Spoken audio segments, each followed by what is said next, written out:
¿Qué te parece, Alfonso, si empezamos el programa de hoy desde el centro de la ciudad? Yo creo que es un punto bastante interesante para comentar y un punto en el que todos los granadinos sí o sí han tenido que pasar alguna vez, que es Puerta Real. Bueno, sin duda el centro de la ciudad. Totalmente. Luego vamos a seguir por Ángel Ganivet hasta llegar a Plaza Mariana con Miguel Campos, el presidente de AGIC Granada, pero creo que antes tú tienes a una invitada también esperándote, ¿no? Sí, Esther García va a ser la encargada de contarnos un poquito la historia tanto de Puerta Real como del edificio del Suizo, que se encuentra justamente al lado y que es un edificio emblemático que tiene muchos años de historia pasada y presente, por supuesto. Quien no conoce el Suizo, quien no conoce a Ángel Ganivet o la Plaza Mariana Pineda. Hoy tenemos un programa súper granadino. Súper completo y bueno, ¿y qué te parece si empezamos ya? Pues vámonos. Venga.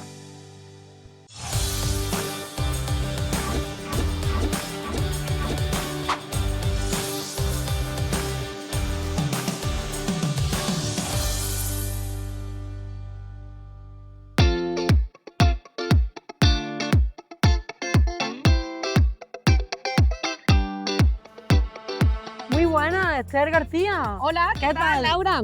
Me alegro de verte. Encantada. ¿Qué tal? Oye, Encantada. ¿qué lugar más bonito para quedar más céntrico, centro neurálgico de Granada?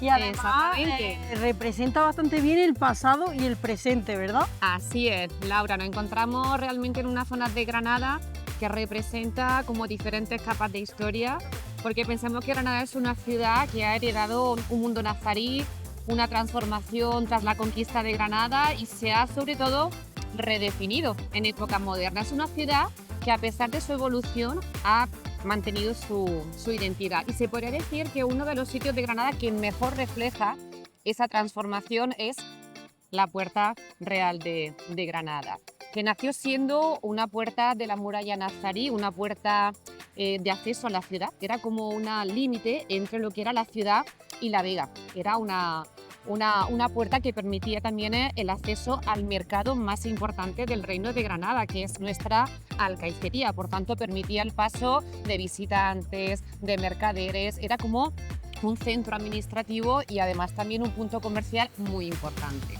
Y bien es cierto que tras la conquista de Granada, toda esta parte de la ciudad se transforma, pierde su propia función, pero se refuerza, ¿no? Y el famoso nombre de Real ya se refleja en lo que viene a referir el ambiente monárquico, sobre todo con la llegada de reyes, como es el caso de Felipe IV. Pensemos que Granada representa, o esta parte de Granada, la conexión perfecta entre el pasado y el presente. Pasear por la Puerta Real de Granada es como pasear por siglos de historia, porque, como bien sabes, en época musulmana hubo una puerta que pertenecía a la muralla nazarí, la puerta de Bi al-Masdana. Esa puerta permitía el acceso o el límite entre la ciudad y los arrabales de Granada.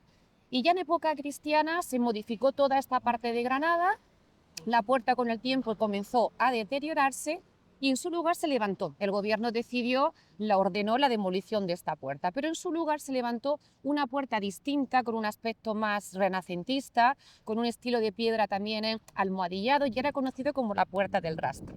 Y la Puerta del Rastro, el nombre básicamente viene por el mercado cercano que se ubicaba en esta parte de Granada.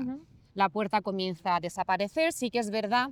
La puerta musulmana comienza a desaparecer, pero sí que es verdad que esta puerta nueva pues, se respondía perfectamente a las necesidades urbanísticas de la plaza y también era algo conmemorativo, porque incluso su propio restaurador, que fue Diego de Vilches, decidió restaurarla y añadió una cartela muy importante, una cartela conmemorativa cuando sucede la expulsión de los moriscos, que es otra parte de la historia histórica, bueno, la parte histórica de nuestra ciudad.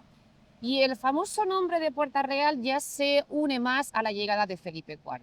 Felipe IV fue un rey muy importante de la época de los Borbones. Imaginemos que Felipe IV viajaba desde Andújar, venía de Córdoba, venía de Sevilla, venía de Doñana, de Cádiz, de Málaga, y junto con su séquito, que fue un séquito impresionante, hablamos del siglo XVII, llegan a la Ribera del Violón.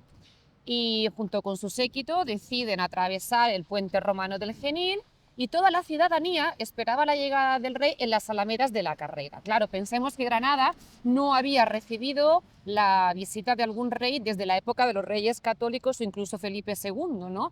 Por tanto, fue un evento muy importante para la ciudad. Y cuando este monarca atravesó esta puerta, la Puerta del Rastro, pues comenzó a ser llamada como Puerta la Real. Puerta Real de Felipe IV, que así se mantuvo hasta la Segunda República. Eso te iba a decir, Esther, porque realmente su nombre es Puerta Real de España, lo que pasa es que aquí en Granada tendemos a cortar los nombres. Totalmente. O sea, realmente durante la Segunda República se le conoce como la Puerta Real de España, pero comienza, bueno, pues ya sabemos que aquí en Granada tendemos a cortarlo todo un poco, como es el caso de la Gran Vía también, y se le conoce simplemente como la Puerta Real. Claro, todo esto pensemos que se ha modificado bastante, porque imagínate que donde se encontraba la puerta hubo un puente. Justamente debajo de toda esta calle, la calle Reyes Católicos, circula el río Darro, ¿no? Pensemos que lo que es el serpenteo del río representa la línea urbanística de toda esta parte de Granada.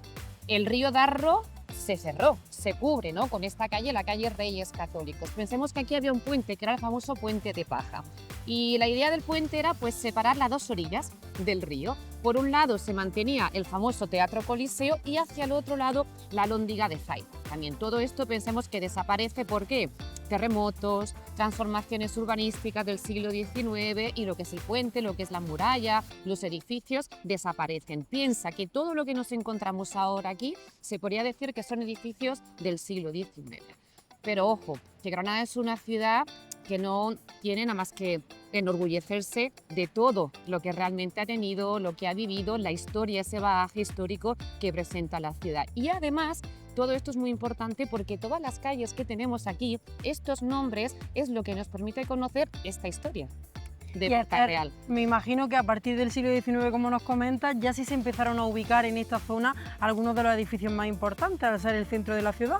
Exactamente. Bueno, a partir de aquí también nos encontramos, como bien te comento, gracias a estas calles que nos encontramos aquí, pues grandes edificios que se han ido evolucionando a través de la historia, porque muy cerquita de aquí tenemos la calle Alhóndiga, tenemos la calle Mesones, que no dejan de ser vías dedicadas sobre todo al comercio de Granada. Siempre se dice la fama de la calle Mesones y luego las posadas de la calle Alhóndiga, porque como te he comentado antes, Granada fue una ciudad cuyo comercio fue muy importante. Piensa que visitantes, comerciantes de todo el entorno del Mediterráneo venían aquí, a Granada, a comercializar lo que era la seda, muy importante, lo que era la cerámica, productos agrícolas también, y todo esto también obligó la construcción de grandes infraestructuras. ¿Para qué? Para el descanso, para también el albergue de los animales o incluso las propias mercancías. La calle Mesones fue una de las calles que fue totalmente conocida por los mesones. Era una calle conocida como el culto hostelero, ¿no?, donde se encontraban los mejores sitios, bueno, pues para poder descansar, para tomarse algo también, para también lo que era asearse también. Era toda la calle de Mesones junto también con la calle Alhóndiga. En Granada llegaron a existir 3 alhóndigas, por ejemplo la Alhóndiga de Zaida, la Alhóndiga de Lladida y la Alhóndiga de los Genoveses. La Alhóndiga de Zaida se encontraba en la zona donde se encuentra el edificio de la Caja Rural, totalmente desaparecida. La Alhóndiga de Lladida es el actual Cora del Carbón, que todos conocemos, y la Alhóndiga de los Genoveses es la Cárcel Baja, que se convirtió en una prisión y se encontraba justamente enfrente de la Puerta del Perdón de la Catedral. La Alhóndiga de Zaida fue una bastante conocida, o de los cristianos también, que respetaba lo que es la distribución de una posada. Tenía su acceso, su entrada de zaguán, su patio, su pilar abrevadero también para los animales, diferentes alturas. Era la idea principal de estas alhóndigas, que no solamente servían para el descanso, sino que también tenían una actividad comercial. Esa actividad comercial que te permitía, bueno, pues poder comercializar lo que era la miel, lo que era también el queso, lo que era también el trigo, las pasas, ¿no? Era algo bastante común de la ciudad. Por tanto, tenía como una doble función. Y además también aquí, en esta misma plaza, ¿por qué no nombrar la calle Recogidas? La calle Recogida, muy importante, una vía fundamental en nuestra ciudad, es como la calle del glamour, con sus perfumerías, con sus tiendas, pero que nada tiene que ver con lo que realmente fue en sus orígenes, ¿no?, en la Granada antigua, puesto que la calle Recogidas era como la calle del pecado. Era la calle también de la lujuria, era la avenida de la prostitución. La prostitución fue incluso una profesión que estuvo regulada como institución pública hasta el siglo XVII, finales del siglo XVII. Y el arzobispo de Granada... No me lo podría haber imaginado, Esther. Yo tampoco. Hasta que no lo estudias, hasta que no lo lees, es verdad que no te lo puedes imaginar, ¿no? Pero es verdad que el arzobispo de Granada, Pedro de Castro, bastante preocupado por la vida de estas mujeres, decidió recogerlas. Y por tanto se construyó un convento que era conocido como el convento de Santa María la Egipciaca, o también conocido como el convento de las recogidas, que se debe el nombre al uso que se le daba. Se les enseñaban, estudiaban también y se les trataba de dar un tipo de vida diferente, trabajando pues como, bueno, pues cosiendo, cocinando, mujeres también dedicadas a las tareas domésticas. Por tanto, la calle Recogidas ha cambiado realmente ese escenario, ¿no? Al igual como te he comentado antes también, lo que es la calle Reyes Católicos, lo que se podría conocer como la calle de la burguesía sobre un río, ¿vale? Porque recordemos la existencia del río, los puentes, era como el arrabal de los curtidores, contenerías, todo muy diferente a lo que nos encontramos ahora. Oye, pues súper interesante lo que nos comentas, Esther. Yo creo que es necesario conocer la historia de nuestra ciudad. Por ¿Y qué te supuesto. parece si nos trasladamos a otro punto? Venga, Continuamos. perfecto, maravilloso, Venga, vamos.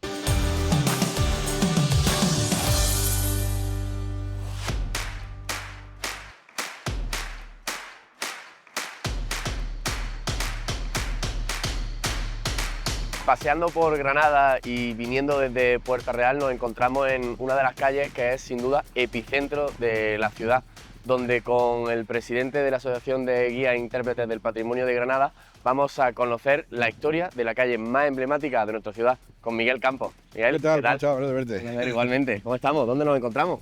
Pues como tú venías comentando, pues es una calle que a mí me gusta muchísimo porque me parece muy señorial, muy elegante, muy céntrica y muy comercial y que tiene pues muchas virtudes, como ya te las he descrito, y que tiene pues una historia no muy antigua, pero muy intensa, muy bonita, sin duda.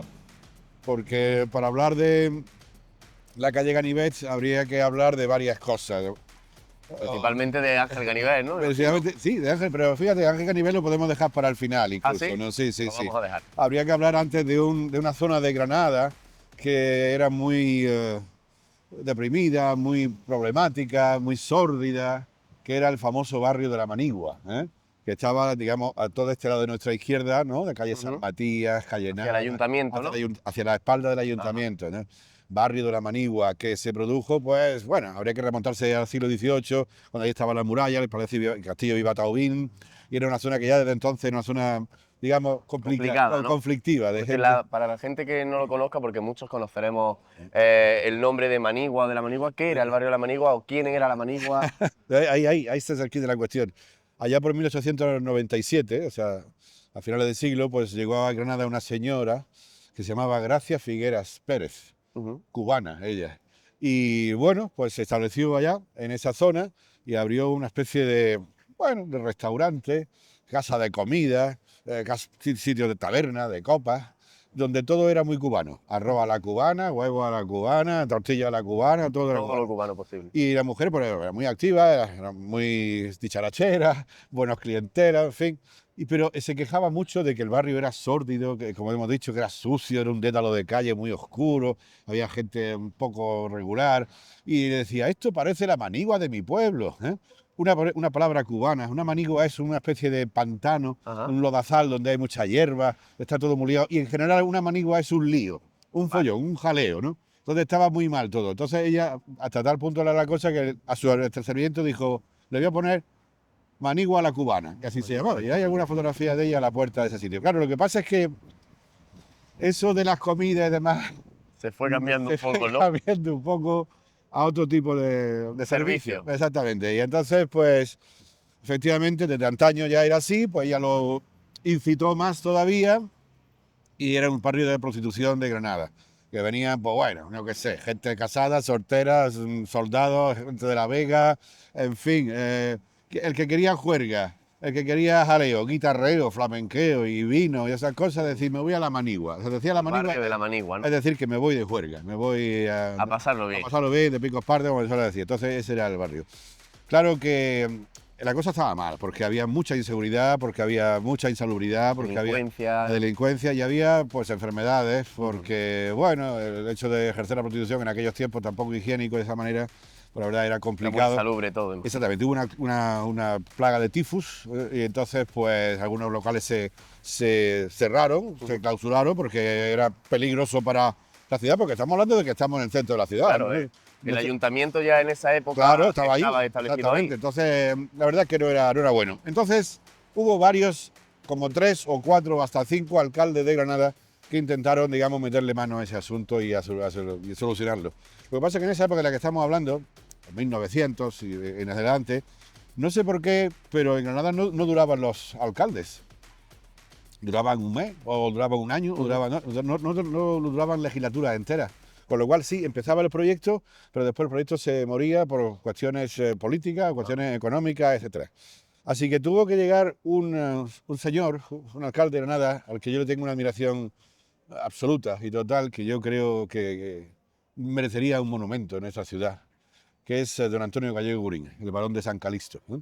Que nació pues allí, cerca de la plaza, bueno, de la Plaza Nueva, al lado de la iglesia de Santa Ana. Un hombre brillantísimo, catedrático de Historia del Arte, fue también, bueno, alcalde de la ciudad, evidentemente, también director de Bellas Artes, fue el impulsor del Festival de Música y Danza, o sea, un hombre brillante y que hizo muchas cosas buenas por la ciudad.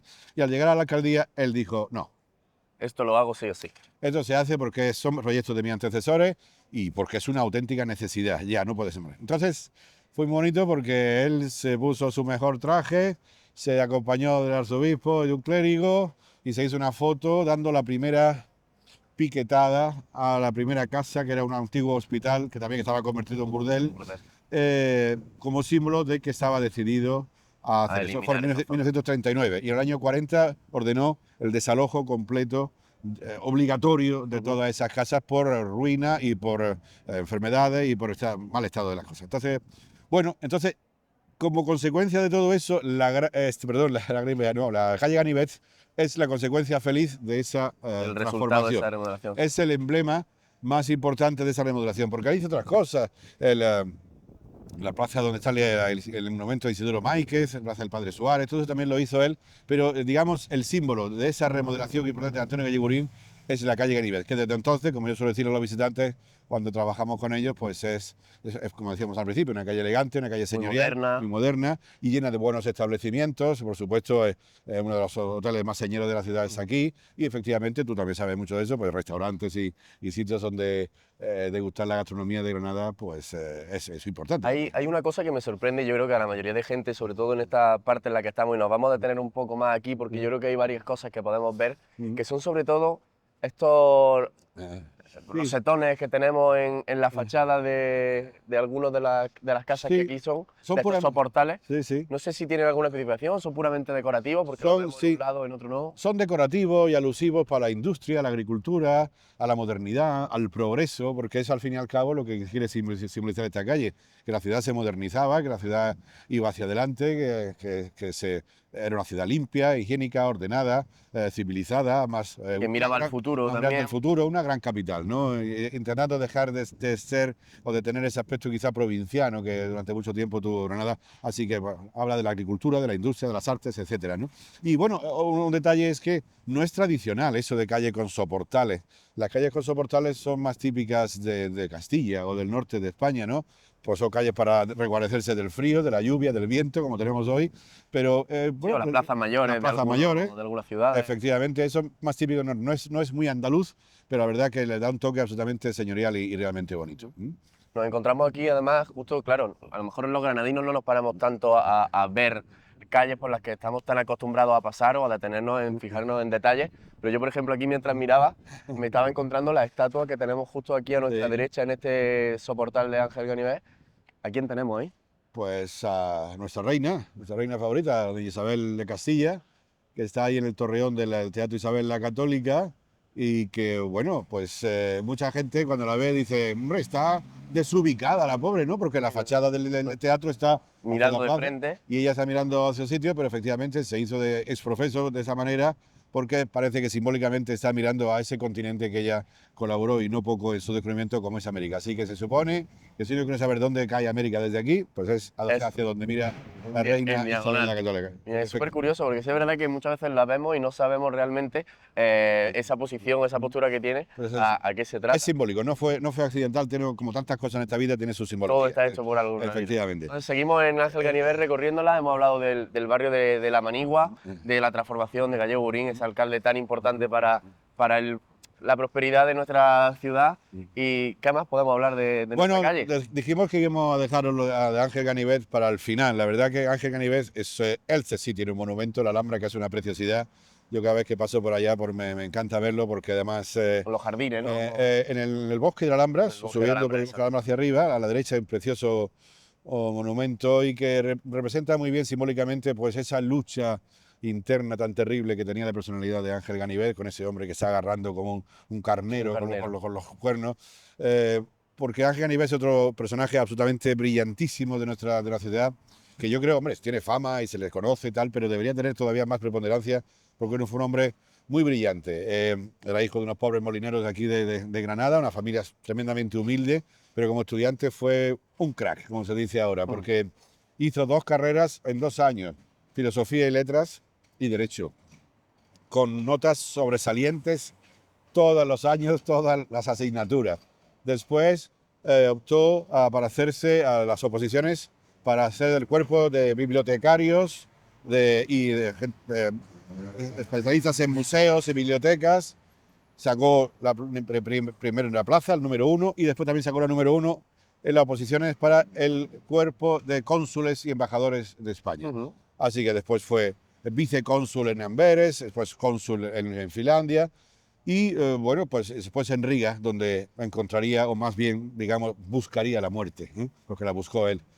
Pero eso, decimos que todo lo que tuvo de brillante en lo académico, en lo profesional, porque era un hombre excepcional, de una inteligencia tremenda, aparte un gran filósofo y un gran ensayista, sus libros más conocidos, pues Granada la Bella, que se hace el más granadino de todos. Vamos a continuar por dentro de los soportales, para ver un poco, ya que estamos aquí en el Hotel Meliá, uno de los, como decían, más importantes de Pues sí, los más significativos y más céntricos y más emblemáticos, sin duda, de la ciudad. La verdad es que esta parte sí es una parte como muy señorial, ¿no? Esta zona que la tenemos, está tan bien cuidada, estas lámparas tan muy elegante, me gustan lo bien alineadas que siempre están las lámparas y están bien cuidadas en general y la verdad que da gusto pasear por esta calle siempre.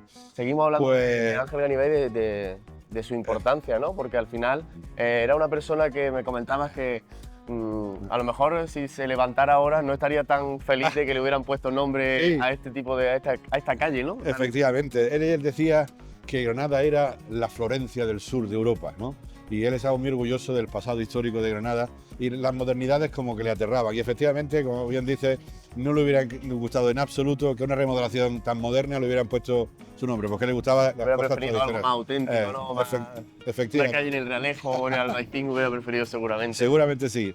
El caso es que, bueno, decíamos que obtuvo esos cargos y esa brillantez en su vida académica y profesional, pero en lo personal andaba bastante regular, porque, bueno, su mujer, Amelia, pues parece que las relaciones no eran tampoco demasiado buenas.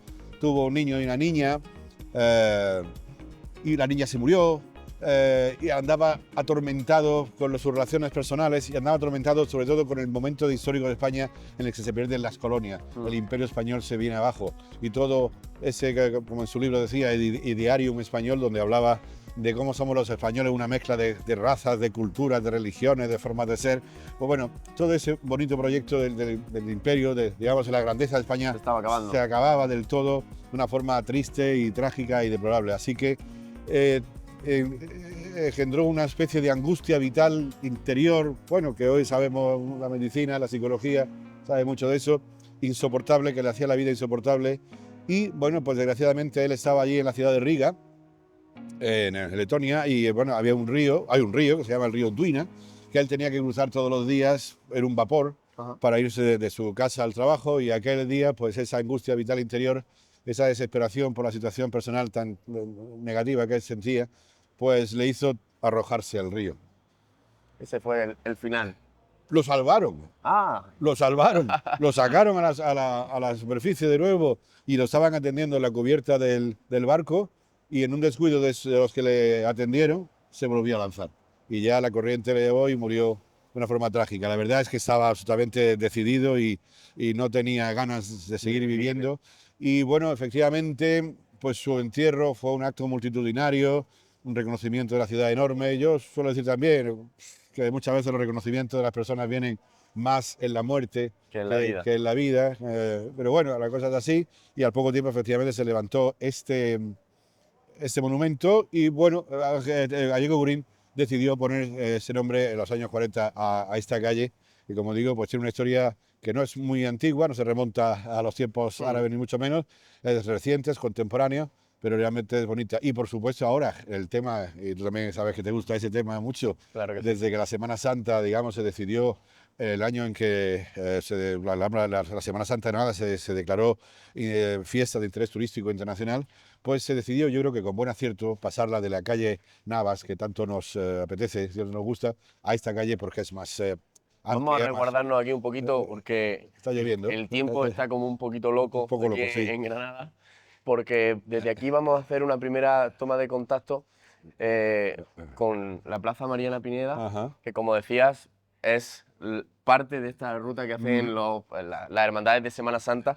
en su encuentro en la carrera oficial, Exactamente. que no solo en el día a día de los granadinos, sino luego para en Semana Santa y con los cofrades, es sin duda una de las calles que más bonita se pone, ponen los palcos, mejor se engalana. La iluminación. Y como yo digo, yo creo que es, si no la calle junto a la Gran Vía, porque nuestra Gran Vía quizás está un poquito más apartada Sí. por el tráfico de coches, autobuses, y esta calle sí, con estos soportales que tenemos es muy peatonal y para estos días de lluvia cuando nos ha pasado lo que nos acaba de pasar, Súper oportuno. es sí. súper oportuno y es perfecto para lo que tenemos.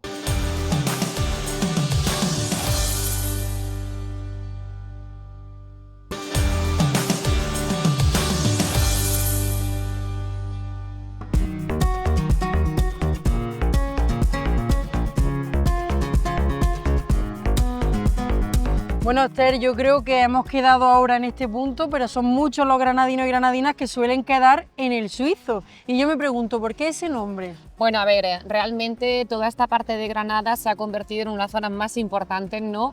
Y quién no recuerda en Granada de ese mítico café suizo tan querido y que ha quedado en la memoria de los granadinos, ¿no? Y que realmente se ubica o se ubicaba en esta plaza tan importante que es la plaza o la Puerta Real de Granada, que como bien hemos comentado antes es una plaza muy histórica y bueno, pues además también de los edificios que hemos comentado antes, de la famosa puerta que llegó a existir, la entrada de Felipe IV, aquí nos encontramos también un mítico, ¿no?, edificio que es el Hotel Victoria, que fue una alhóndiga, la alhóndiga de las imágenes de las más antiguas, que ha sido pensión Victoria y el hotel. Por tanto, esta parte de Granada siempre ha mantenido esa esencia hotelera. A mí me gusta mucho nombrarlo porque esa cúpula que tiene tan bonita, ¿no?, pues como referencia al turista cuando viene a Granada para indicarle dónde se ubica y dónde se encuentra. Y como antes hemos estado comentando, toda esta parte de aquí llegó a existir la alhóndiga de Zaira, que desafortunadamente sufrió un incendio a raíz de un comercio y todo lo que es el inmueble, como todas las casas colindantes, quedaron totalmente destruidas. Y Francisco,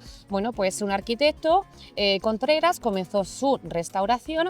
Y es verdad que al ayuntamiento o a la burguesía de Granada le encantó ese edificio, pero a algunos otros, como por ejemplo Ángel Ganivet, tan querido también, no le gustó porque odiaba lo que eran la modernura. Él no quería romper lo tradicional de Granada. Y bueno, se comienza a restaurar todo el edificio, que como puedes ver son diferentes plantas, tiene también una altura abordillada, lo que es también una terraza, un ático, y justamente aquí en la parte baja es el lugar donde nace el mítico Café Bar Suizo, que era el nombre popular, ¿no?, porque realmente era como el Café Bar de Granada, pero el Café Bar Suizo era el nombre popular de Granada. Que decirte, ¿por qué el nombre de Suizo? No es verdad que es como el nombre que se le da a la cafetería, no existe en sí ningún hecho histórico, ¿no?, que nos diga, bueno, pues realmente la cafetería no se llamaba así. No, realmente era así, pero sí que es verdad que llegó a existir otro café bar suizo, porque la palabra suizo es como muy cosmopolita, ¿no?, es como muy europeo, también representa mucha elegancia. Entonces llegó a existir otro café bar suizo en Madrid. Era conocido porque allí se degustaban los brioches con su azúcar por encima, que son los famosos suizos.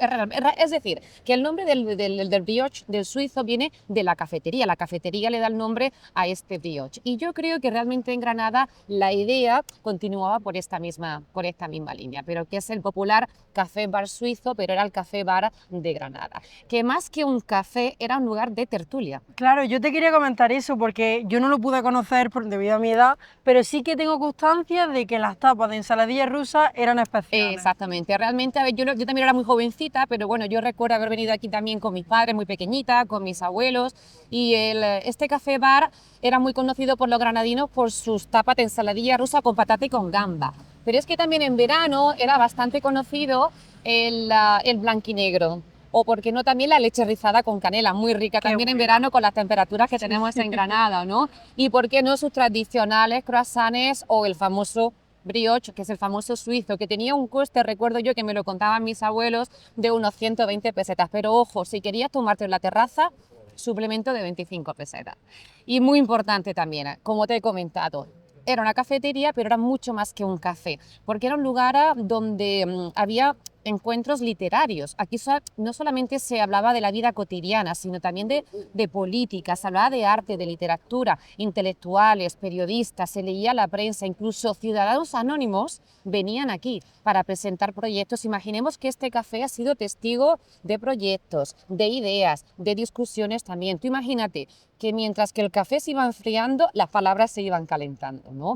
Y luego, pues, personajes o personas muy conocidas, como por ejemplo Elena Martín Vivaldi o incluso también Rafael Guillén, el propio Ángel Ganivet o Lorca, encontraba en este local el ambiente para poder inspirarse y, bueno, pues conectar con la vida cotidiana.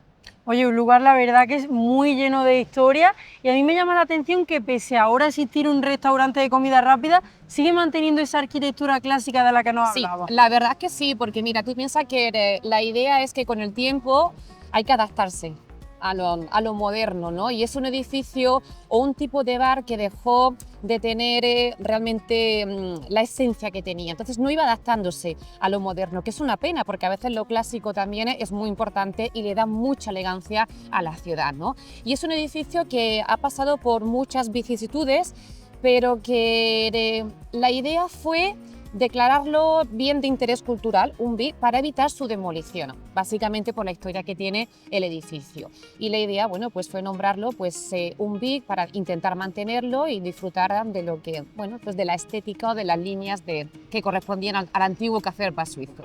Y además, como nos habías comentado también anteriormente, antes de ser una cafetería también era un edificio bastante importante. Sí, porque justamente aquí se encontraba una de las alhóndigas, que era la alhóndiga de Zaida. De hecho, mucha gente en Granada, yo creo que este edificio lo recuerda esta zona como donde se encontraba la Zaida, donde se encontraba la alhóndiga de Zaida, pero debido a un incendio que sufrió la Zaida, bueno, pues desaparece y en algunas excavaciones se comienzan a encontrar los restos de esa alhóndiga y se comienza a levantar pues este nuevo edificio que representa, bueno, el querido suizo. Claro, pensemos que toda esta parte de Granada representa una parte muy importante, muy histórica de nuestra ciudad, porque realmente pasear por Granada son muchos siglos de historia y además desde una puerta musulmana medieval hasta un café de tertulia, o sea que realmente la historia ha ido cambiando, ¿no?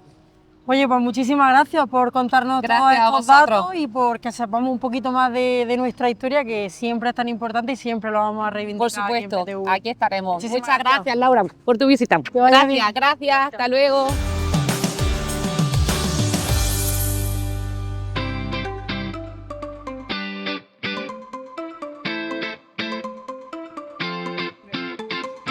Bueno, pues Plaza Mariana Pineda, finalmente, aquí estamos. Y creo que merecería la pena, pues, terminar de contar la historia de ese personaje histórico tan importante para la Granada contemporánea. Una mujer que le tocó vivir en la época ominosa que se llamaba, la época del rey Fernando VII, un rey del que, bueno, no podemos tener un recuerdo excesivamente bueno. Hay que tener en cuenta que en esa época, y muchos años después, siglos después, las mujeres no estaban involucradas en política, la verdad, demasiado, no tanto como hoy día, evidentemente, pero ella de alguna manera sí, porque, bueno, simpatizaba con el Partido Liberal y tenía algunas conexiones incluso personales, familiares, bueno, a través de un primo suyo, Y bueno, se sabía que en Granada ella, de alguna manera, en su casa se acogía en reuniones de ese partido y se escondía a gente que estaba huyendo de la justicia, o estaban perseguidos y querían pasar a Gibraltar para salir de España. En fin, esas cosas se rumoreaban en Granada, se decían. Era una joven viuda, enviudó muy joven, que tenía 2 hijos, y la burguesía granadina estaba bien posicionada, en fin, se decían esas cosas. Pero el punto de inflexión fue cuando llega a Granada un tal Ramón Pedrosa Andrade, y que era que se le nombra fiscal del crimen, una especie de comisario general.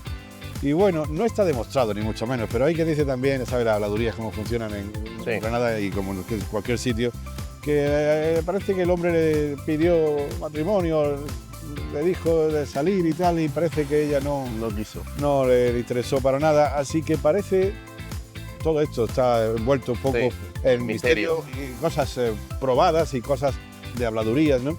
Pues parece que se uniría las dos cosas, el despecho de este hombre o sentirse rechazado, un hombre tan importante, y digamos las sospechas fundadas que había de su actividad, digamos, pseudo-delictiva o subversiva. Así que bueno, ella trabajaba con mujeres del Albaicín que bordaban, y colaboraba ella para hacer ciertos trabajos y tal, para ella y para otras personas, y parece que fue sobornada una de estas bordadoras para introducir en su casa una bandera liberal, morada con un triángulo verde en el centro donde se leía libertad, igualdad y ley, para el pueblo de España, se supone, ¿no?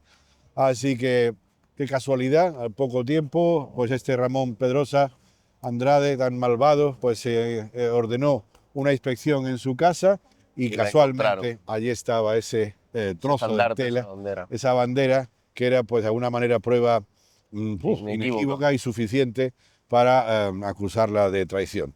Fue encerrada en su casa, clausurada en su casa, se escapó de su casa con ayuda de un vigilante de la escudería porque lo intentó sobornar y tal. En fin, y por eso la recluyeron en un sitio, creía, más seguro, que es el Beaterio de Santa María Egipcia, que hay de la calle Recogida, ¿no? Y bueno, se fue sometida a un juicio bastante injusto por otra parte, y se le acusó pues porque no se le acusaba de que ella perteneciera a ningún grupo, sino se le pidió que dijera nombres. Señalar a personas, ¿no? Que acusara a personas. Que era más válido en aquella época casi. Claro, que no le daban importancia porque, vuelvo a repetir, tristemente en esa época a la mujer no se le daba la importancia de que fuera capaz de tener un cargo, o sea, una actividad pública, política importante, sino que decían, tú conoces, dinos nombres. Y pues ahí está una de las claves del asunto, de su valentía y de su carácter y su fortaleza y de su capacidad para decir yo no voy a traicionar a nadie, me cueste lo que me cueste. Por eso en el pedestal de su monumento dice eso, con el secreto inmortalizó su nombre. Así que como no delató a nadie, pues fue acusada de traición y condenada a garrote vil, que es, todas las muertes son horribles por ejecución evidentemente, pero esa es, a mí sí me ha parecido especialmente cruel y horrible. Y entonces me imagino, yo siempre imaginaba un precioso día de mayo, porque mayo es un mes precioso en Granada, un 26 de mayo de 1831, pues fue ejecutada allí en la Plaza de Libertad, cerca del Triunfo, donde hay un monolito todavía que recuerda ese momento. Ella le dijeron que se quitara las medias para esto y dijo una señora a la calle, no va sin medias, cosa muy granaína también. Así que es un detalle muy triste. El hecho de decía que aquel día lloraban hasta las piedras, porque aquello fue muy injusto y era una invasión de los derechos de una forma extraordinaria, ¿no? Efectivamente, al poco tiempo se intentó hacer algo en su memoria. Allá por 1836 se aprobó, digamos, en las Cortes que se hiciera este monumento. Hubo un concurso público que ganó un escultor granadino, Miguel Torres se llamaba, y bueno, se presentó esta imagen que, bueno, decían algunos que parecía un corazón de Jesús, o parecía una imagen de la Virgen. Tocándose. Claro, al estar con esa actitud, digamos, semi-espiritual o religiosa, pero en fin, tiene la mano en el pecho sobre una cruz que tiene también en el pecho colgando y la mano, pues, tocando esa bandera que supuestamente fue el motivo de su acusación. Pero el caso es que, bueno, hubo que hacer rifas, loterías, corridas de toros, teatritos para subvencionarlo. Y bueno, fue en 1836, pues a 1873 no se terminó. Todavía no había. Casi 40 años después. Por eso En esa época se decía, cuando alguien llegaba tarde o tardaba mucho, decía, eres más lento que el monumento a la Mariana, chiquillo, porque tardó casi medio siglo desde que tuvo la idea. Pero al final se hizo bien, se hizo bonita y después, años más tarde, ¿Siempre se estableció el monumento aquí? Sí, O sea, sí, sí, desde primera sí. hora. Tenemos muchos monumentos en Granada o plazas que han ido cambiando, Sí. Rambla y demás, pero este se concibió para ponerlo... Para ponerlo aquí. Antes había la idea de, como estábamos anteriormente, para contrarrestar, digamos, la fea cosa de tener un teatro que se llamara Napoleón, que había sido el invasor de España, pues se pensó en poner aquí un monumento de algún héroe nacional, granadino o incluso fuera de Granada, pero que hubiera combatido heroicamente contra los franceses, ¿no? Pero se metió ese asunto por medio y se pensó que era mejor, en vez de alguien, digamos, en contra de la invasión napoleónica, pues a un personaje tan local y tan granadino como este. Y después finalmente fue rematado con esta reja que intenta un poco emular, digamos, pues a la reja, que en este caso es de agua, que rodea el monumento a Isabel la Católica, ¿no? Y desde entonces, pues yo creo que es una plaza muy castiza, muy granadina, muy nuestra, que tiene detalles, pues ya como este famoso café Fútbol, ¿no? Claro. Que eso es todo un símbolo hostelero de la ciudad, ese café De los pocos de clásicos antiguos que de queden, verdad, ¿no? tiene ya un siglo también, y bueno, de los trasnochadores, de los madrugadores, de los que venían de los festivales de música y danza después de tomar un cafelito, o el de la Nochevieja, el primer chocolate, digamos, del año, pues también aquí es un sitio muy tradicional. Y también me gusta mucho pues ese kiosco, que hoy está cerrado, no sé por qué, pero que yo siempre también a los visitantes se lo hago ver como uno de los sitios pues, más emblemáticos de la ciudad, también desde el punto de vista del comercio, porque se vende pan de alfacar. Lo traen todos los días. Todos los días, magnífico pan de alfacar. Y nosotros siempre a los visitantes les decimos que el agua de Granada pues produce que no haya que comprar agua mineral, que pueda beber del grifo, produce magnífico pan y produce magnífica cerveza, ¿no? La nuestra Alhambra. Así que es una plaza realmente Emblemática. Y para el granadino yo creo que es también otro punto de referencia, Sí, ¿no? sí. De quedar tanto de jóvenes como de mayores. Ya tenemos la subida hacia San Matías, ese barrio hacia la izquierda del barrio de La Manigua que comentábamos al principio, que bueno, que también no comenzaba desde aquí, pero que sí tendría puertas de entrada. Era su entrada, es su acceso natural. Aquí estaba el extramuro de la ciudad, el castillo de Villabatobín, las murallas, había un foso que hubo que estaba lleno de inmundicia, que hubo que arreglarlo también en su momento. En fin, era una zona que muy activa, y la plaza del Campillo, eran Campillo Alto y Campillo Bajo, ¿eh? Después se le cambió el nombre de Mariana. Sí, no, y lo conecta todo muy bien, ¿no? Conecta tanto el barrio de la Virgen como el barrio de la Manigua, más arriba el Realejo. Puerta Real. Podríamos decir que esto sí realmente siempre se llama los centros neurálgicos de la ciudad, pues se pone el epicentro en la catedral, ¿no? Pero no, se verá que Granada, se podría decir que esta esquina que tenemos aquí es sin duda el centro para los visitantes que vienen a conocer nuestra ciudad y como punto de referencia para los granadinos. Pues Miguel, un placer haber coincidido contigo, terminar aquí en un monumento tan emblemático por un personaje tan importante, y muchísimas gracias por habernos acompañado a hacer este recorrido paseando por Granada. Para mí un placer, es mi vida, a eso me dedico y es un placer hacerlo contigo hoy. Muchísimas gracias. Hasta siempre. Un placer.